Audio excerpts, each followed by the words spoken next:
font l'actu et ils sont sur RJFM. 7h45, l'invité du jour.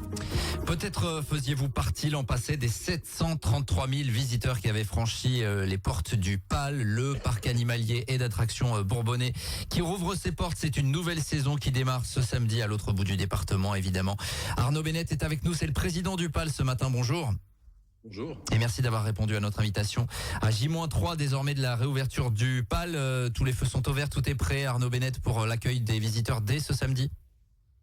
Tout est prêt, effectivement. Les clignotants sont ouverts, les travaux sont finis, la nouveauté est terminée, les réservations nous montrent que voilà, la demande est là. Nos visiteurs attendent de pouvoir venir nous rendre visite à nouveau, que ce soit dans le parc ou dans les hôtels, donc tout va bien. Tout est ok, donc tout est au clair. Vous parliez des nouveautés, notamment de la nouvelle attraction, ou en tout cas du principal chantier qui a été mené ces derniers mois. C'est ce voyage au-dessus du monde qui a transporté, j'en suis sûr, ça rappelle des souvenirs à beaucoup de nos auditeurs, des centaines de milliers de Bourbonnais et d'habitants d'ailleurs, évidemment, tout au long des dernières années, qui a été modernisé finalement, refait totalement. Plus que modernisée, alors c'est une attraction historique puisqu'elle a été créée dans les années 80 et je pense qu'elle a transporté plusieurs millions de personnes depuis l'origine, de familles, de parents, d'enfants, de grands-parents, et elle a été entièrement défaite, désossée, démontée, et on a reconçu avec un constructeur français une toute nouvelle attraction sur le même principe de cette balade au-dessus du parc d'attractions, mais dans des nacelles de montgolfière, avec une technologie beaucoup plus avancée que n'était la présente attraction, avec une thématique, donc la thématique sur les montgolfières. Donc la gare a été agrandie, entièrement décorée, scénographiée. On a créé également un accès pour les personnes à mobilité réduite, avec un ascenseur, on a agrandi une boutique, enfin voilà. Donc c'est une toute nouvelle attraction, toute nouvelle expérience familiale, avec des nacelles plus grandes, plus confortables, qui vont permettre d'emporter toute la famille, qui seront proposées à partir du 19 avril, donc de samedi. Oui, avec un parcours de 600 mètres, des nacelles à hauteur à 8 mètres de hauteur. C'est un budget de 4,5 millions d'euros. Le PAL qui continue évidemment d'investir chaque année, ça c'est une marque de fabrique finalement. C'est une marque de fabrique alors du secteur, mais du parc en particulier, puisque le secteur des parcs de loisirs a investi aux environs de 15% de son chiffre d'affaires chaque année, et le PAL investit lui entre 20 et 30%. Voilà, parce qu'on a une ambition qui est forte. On est aussi localisé loin de toute grande zone de population. Donc ça veut dire qu'il faut effectivement renforcer en permanence l'attractivité du parc et la qualité de l'expérience, pour pouvoir à la fois fidéliser nos visiteurs et puis recruter des visiteurs de régions plus éloignées. C'est ce qu'on a fait avec les hôtels, puisque nos clients des hôtels sont constitués à 20% par une clientèle suisse, et puis des clients qui viennent de toute la France. Donc voilà, cet investissement est la clé de la réussite. Et il me semble que dans les années qui viennent, il y a des gros investissements encore qui sont à venir, hein, c'est-à-dire que les visiteurs qui viennent aujourd'hui verront des choses encore différentes dans les prochaines années. C'est évident, c'est certain. On a des gros projets d'investissement, notamment en 2028. Alors, on peut pas en parler aujourd'hui encore, mais voilà, on a des choses qui vont être faites dans les prochaines années du PAL, qui seront très spectaculaires et très attractives. Ouais, la presse spécialisée faisait écho d'une nouvelle zone, d'une grande attraction de plus de 15 millions d'euros d'investissement. On est là-dessus. J'imagine que vous n'allez pas nous en dire guère plus pour l'instant, mais c'est un peu là-dessus qu'on est parti. On est parti sur même des montants qui sont supérieurs, et voilà, donc on peut pas en dire plus aujourd'hui. Et puis il y aura des investissements intermédiaires qui permettront en permanence d'améliorer la qualité de l'expérience du visiteur. C'est vrai, ce sera vrai l'année prochaine, ce sera vrai l'année d'après, etc. Le PAL continuera sa stratégie d'investir en permanence pour pouvoir mieux satisfaire ces familles qui viennent nous passer la journée ou passer plusieurs jours au parc. Sur la partie attraction, donc la nouveauté Voyage au-dessus du monde, et puis il y avait eu la nouveauté 2024 Fjord Explorer qui a, me semble-t-il, été classée parmi les meilleures attractions par des spécialistes, hein. Oui, tout à fait. Alors, c'est une nouveauté pour beaucoup de gens cette année, cette zone, puisque beaucoup de visiteurs ne sont pas encore venus l'année dernière la découvrir. Donc, c'est une attraction qui mélange à la fois les sensations fortes d'un roller coaster et également celle d'une attraction d'un grand splash, avec une arrivée très spectaculaire dans un lac à 80 km/h. toute une nouvelle zone nordique avec des maisons de toutes les couleurs, des toitures végétalisées, un nouveau restaurant, des passerelles sur l'eau, etc. Donc c'est une attraction qui avait été effectivement classée par un site de fans comme étant la meilleure du monde de sa catégorie, devant celle de SeaWorld aux États-Unis. C'est une attraction qui est particulièrement bien réussie, à la fois en termes de parcours aérien, et puis dans toute la scénographie qui a été installée pour dépayser le visiteur. Venons-en à la partie parc animalier, 1000 animaux sur 35 hectares d'espace, avec toujours ces programmes européens, notamment pour le maintien des espèces. Alors évidemment, c'est forcément moins spectaculaire en termes d'investissement que pour les attractions, mais il y a toujours évidemment beaucoup d'attention qui est portée à cette partie-là. Beaucoup d'attention, beaucoup d'investissements quand même, effectivement, même si les investissements dans la partie animalière représentent des sommes moins importantes parce que la technologie est moins chère.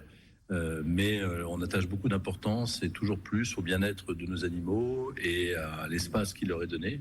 Donc on a toujours des investissements prévus dans cette partie animalière, à la fois sur le plan des installations, avec des nouveaux environnements. On est en train de retravailler sur un environnement pour des éléphants, donc qui va être encore amélioré, pas pour cette année, mais pour l'année prochaine. Et puis on travaille beaucoup sur tout ce qui touche à l'éducation et à la conservation. Éducation avec des programmes de sensibilisation sur les espèces les plus menacées pour sensibiliser les visiteurs à la conservation de la biodiversité. On a créé des programmes en France qu'on a été les premiers à créer, comme Soigneurs d'un jour, l'Académie Le Pal qui prend en charge des enfants toute l'année scolaire sur des valeurs de développement durable. Et puis on travaille beaucoup la conservation, donc à la fois en participant à des programmes européens de reproduction sur les espèces les plus menacées, également avec la fondation Le Pal Nature, qui est une fondation d'entreprise financée par Le Pal et qui qui accompagne des associations qui œuvrent sur le terrain pour protéger les espèces et leurs habitats partout dans le monde, que ce soit en Afrique, en Asie, en Amérique centrale, Amérique du Sud. Sur la partie hébergement, Arnaud Bennett également, on sait que chaque année c'est un grand succès. Là, les voyants sont au vert également en termes de réservation. On a un très bon niveau de réservation aujourd'hui. On est quasiment complet. On est complet pour les vacances de Pâques. Il nous reste quelques chambres pour vendredi, il me semble. Voilà, donc on a toujours un bon niveau de réservation parce qu'on propose une expérience qui est pas une expérience de parc, qui est vraiment une expérience qui se veut très authentique. Il y en a beaucoup de gens qui ont été en Afrique, dans l'Afrique australe, et qui viennent au PAL et qui nous disent que voilà, c'est pas du chiquet. Tout a été fait pour créer l'authenticité, créer l'immersion au cœur de la savane africaine avec ces deux hôtels, les Lodges du Pal et le Savannah Réserve. Et là, pour le coup, on a une clientèle qui vient absolument de toute la France et de l'étranger pour vivre cette expérience. Et donc, voilà, on a un produit qui est une double offre très attractive, très familiale aussi, et voilà, qui permet de plonger les visiteurs dans un monde complètement différent au cœur de l'Afrique. Le PAL qui cartonne évidemment chaque année. On a rappelé ces chiffres de plus de 400 000 visiteurs l'an passé. Parfois peut-être un peu victime de son succès, c'est-à-dire que certains jours ça peut poser problème. J'imagine que c'est une problématique sur laquelle vous avez travaillé. Alors bien sûr on y travaille, on n'est pas à plus de 400 000 l'année dernière, mais 730 000 visiteurs. Oui, 730 000, pardon. On a l'ambition d'être entre 750 et 800 000 visiteurs, en sachant que l'objectif n'est pas uniquement d'augmenter la fréquentation, mais c'est surtout et en priorité de proposer une expérience de qualité et toujours de mieux satisfaire les visiteurs.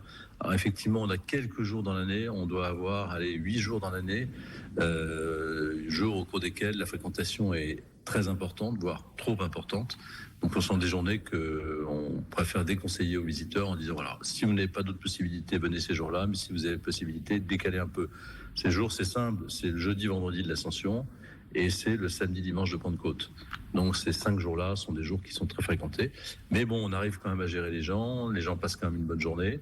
Et puis, tout le reste de l'année, en fait, voilà, c'est une fréquentation qui est parfaitement acceptable et qui permet de découvrir le parc dans beaucoup de confort. Le parc est grand évidemment et ça facilite tout ça. Il y a eu des travaux également menés avec le conseil départemental, par le conseil départemental pour faciliter l'accès sur la route d'accès depuis le bourg de Saint-Pourçain-sur-Berbre. Ça c'est important également parce que la route n'était pas forcément adaptée à ce flux, vous le disiez. Le parc a grandi et entre le nombre de véhicules qui empruntaient cette route il y a 30 ans et aujourd'hui, évidemment le nombre de véhicules a été multiplié par 4, par 5. Donc cette route n'était pas adaptée. On a la chance d'être dans un département où les élus sont à l'écoute par rapport à nos besoins, par rapport à nos demandes. rien d'exceptionnel mais et d'illégitime, pas de favoritisme, mais en tout cas ils sont à l'écoute et donc le département a accepté de développer cette route pour la rendre plus accessible, pour améliorer le confort et surtout la sécurité des familles qui viennent nous voir, ce qui est quand même un élément très important. Et puis nous, de notre côté, nous jouons le jeu aussi, puisque 80% de nos investissements sont réalisés par les entreprises locales. Et donc, on essaye vraiment de développer l'économie locale du territoire. Et donc, c'est donnant-donnant, ça se fait en parfaite harmonie. Et on remercie évidemment le conseil départemental de nous accompagner et d'avoir pu faire ces travaux pour améliorer l'accès sud du parc. Le PAL qui rouvre ses portes samedi pour la saison 2025, 733 000 visiteurs l'an passé, on a bien compris que l'objectif, et avec la météo, si elle est de la partie, sera de faire plus cette année. Merci Arnaud Bennett d'avoir été avec nous ce matin. Merci beaucoup. Président du PAL à Saint-Pourçain-sur-Bèbre, évidemment, à l'est du département. Merci d'être avec nous ce matin, il est 7h55 sur RJFM, on revient dans quelques minutes. Tous les matins, 7h45, l'invité du jour en direct sur RJFM. Retrouvez l'invité du jour en podcast sur rjfm.net et l'appli RJFM, mais aussi en replay vidéo sur YouTube et Facebook RJFM. Votre voiture a perdu son éclat? Poussière, taches, odeur? Elle mérite